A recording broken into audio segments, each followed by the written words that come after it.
It's Christmas time, and of course, with these festivities that we're having here, something strange is taking place in the country, and the old people are also actually lamenting. And there seems to be a problem with the Inua Jamii kind of program, or the kind of of course I know you're aware of the social protection program that was launched by Uhuru Kenyatta here to actually help the old people manage and couple with some of the life challenges that they do have. But recently we saw a number of them crying foul, saying that they've not actually received this money, the monthly stipend that they're given for the past 4 months. That is since President Ruto got into power. They haven't received that kind of support from the government. Now, let's begin from here. One, do you believe that the 2,000 shillings, that is the monthly stipend given to the old people, is adequate enough to help them sustain some of the problems that they have? And one, do you support this kind of programs?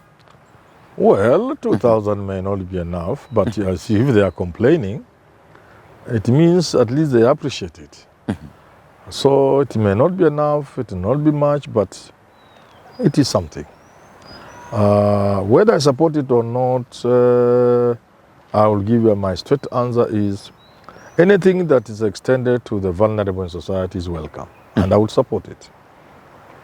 It's for that reason that I support a welfare state. Definitely. I am for a welfare state where the weak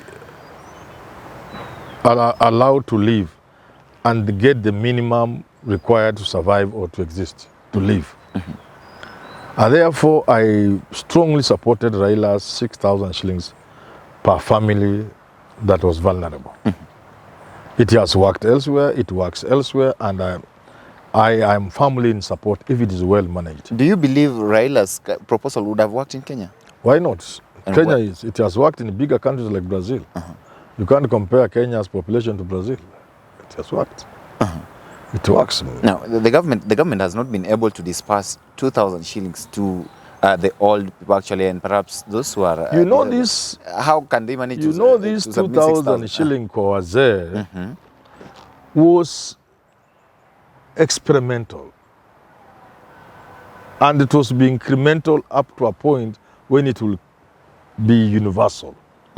So walianza kidogo kidogo, very selectively choosing a few people, and then they expanded the numbers. They were to go like that until I think this year or last year they're supposed to have brought in all senior citizens beyond 70. Yeah. So I think by last year or this year. And even from the word go, it had a lot of challenges. Yeah, implementation challenges. You can imagine where in a village of, say, 50 people, let's say 20 who are beyond 70, perhaps the program could only accommodate 5 or 3 or 2. You can see how the challenge is. How do you arrive at the 2? So there are those kind of issues, yeah. Now, what do you think, in your own opinion, what do you think causes this kind of delay? Can we just assume as Kenyans that the government is broke, or the government is not aware, or the government has forgotten about the old people in the society? This 4 months could be because the government doesn't want something to do with it. They could be in a hurry to erase things that were associated with Uhuru. So they can start their own hustler fund and other things. It could also mean the country is broke. It could also mean they are trying to. It could mean they are trying to find out how to manage this. They are trying to run out. They are trying to learn how to run government. This story of the country being broke, this is what we were told. I'm saying it is possible. A government to be broke is not a very big deal. It's not a very big issue. It happens all the time, everywhere. Yeah, the government could be broke. And that is what actually the deputy president said. And you are looking for money to pay salaries. A broke government, kind of. The government could be broke, yes. It's possible. And this government is not sitting pretty. This government is not doing well. No, we don't have money. We don't have money. Proof how much money was spent during the last holiday, the kind of celebration, the one that we had the other day, talking about Jamhuri. You know, somebody talked to me. Somebody told me, forgive me, please. I'm not a Kenyan. I'm not African. But must you waste money like this on chips? Actually, it was a radio interview. An international radio station, I remember. So I asked him, must you waste all this kind of money just one day? I told them, this is common with poor people. Poor people are showy. They do things of outward. Just like Jesus said. Those Jews, Pharisees, were keen on washing the outside of the cup, but inside is rotten. That's a very good way of identifying a poor person. First of all, on wastage. Wastage defines a poor person more than anything. Lack of planning. The inability to see what is big as opposed to what is small. The preoccupation with showing. You know? Things that can, English has defeated me. There are things you put on show, parades, what, the words have disappeared, Display. Everything is on display. So if you ask a poor country like Kenya, why do you want to spend millions on Kenyatta Day? Or Jamhuri Day? What is it you are doing? What is it? This sort of things have been overtaken by events. Even, why can't they see from even the attendance to know that these things have been overtaken by time? And that people are no longer excited about these things. When I was growing up, we walked 20 kilometers without anybody telling us. If your parents told you, no, you are the ones today who remain with the cows here instead of going to Hamisi Stadium, you will cry. We walked to go and witness Jamhuri Day, Kenyatta Day, Madaraka Day. So those things have been overtaken by events and they have become too expensive. Those days they were not expensive. The DO just went there with the chiefs and read the speech of the president. And then there were entertainment. The people were not being paid. There was nothing. Now it is millions of shillings. I even gave an example. You are a student at the university. Just before the graduation of last week, perhaps, everything came to a standstill at the university. Universities will put everything on hold for 2 months before an election. Nobody is in the office.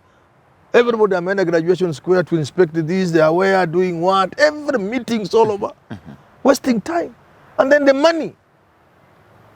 What is a graduation?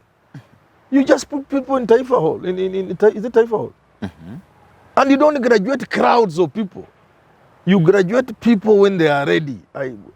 When the University of Nairobi was trying to decide on how many graduations they should have and how I told them, forget about splitting. No. Let deans present candidates whenever they are ready.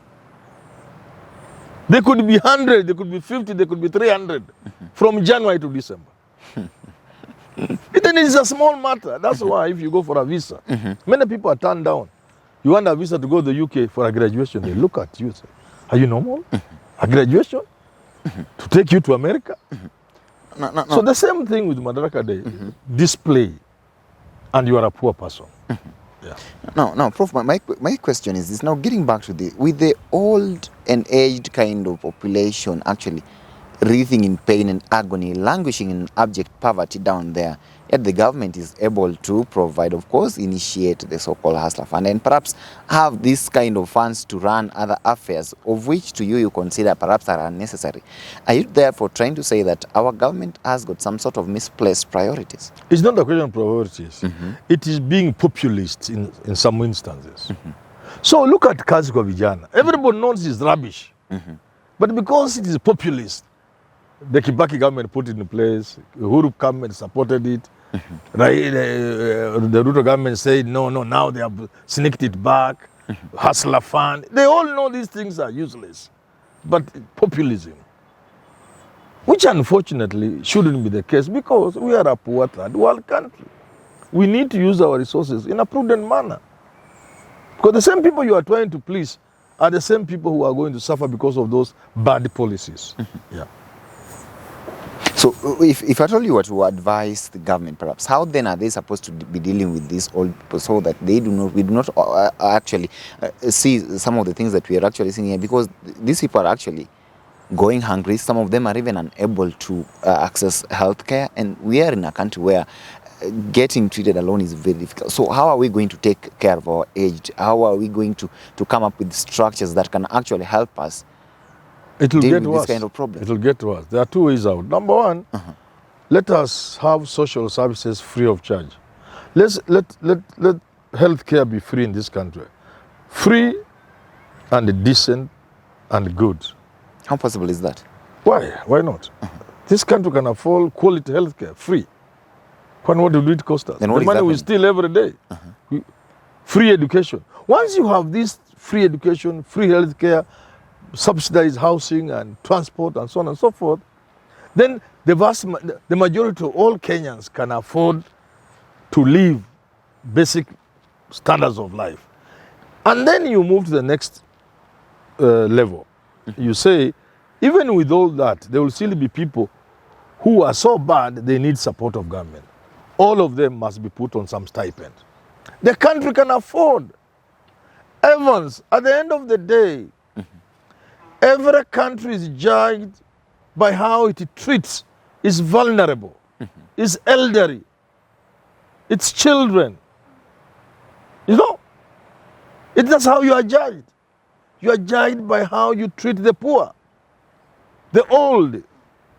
That's how you'll be judged. You'll not be judged by the skyscrapers, not by the Vogue and Porsche and V8 that are in the country and Mercedes-Benz. No, not by how many people stay in Karen. No, but by how we treat our poor. That's how we are judged. When people come and they look at Kibra and Kawangware, they don't have much respect for us. They know we are just useless people. Yeah. So what would be your proposal on tackling this entire problem of helping the needy and the most vulnerable people in the society? You have a people-centered approach to governance. Everything government does must have people in the center of the consideration. You do it for people, and everything will fall in place. Stop the stealing, stop theft. There will be enough money to give free education, free health care, support the poor on even 20,000 per month, leave alone 6,000 of Raila, 20,000. Yes. Do you see that lacking in the current regime? It is the stealing. It's a lack of vision, lack of commitment, lack of love for country. That's what is lacking. But the money is there, the resources are there. The resources are there. Don't steal the resources and create more and take care of your poor. Then you'll be judged fairly, here and in heaven.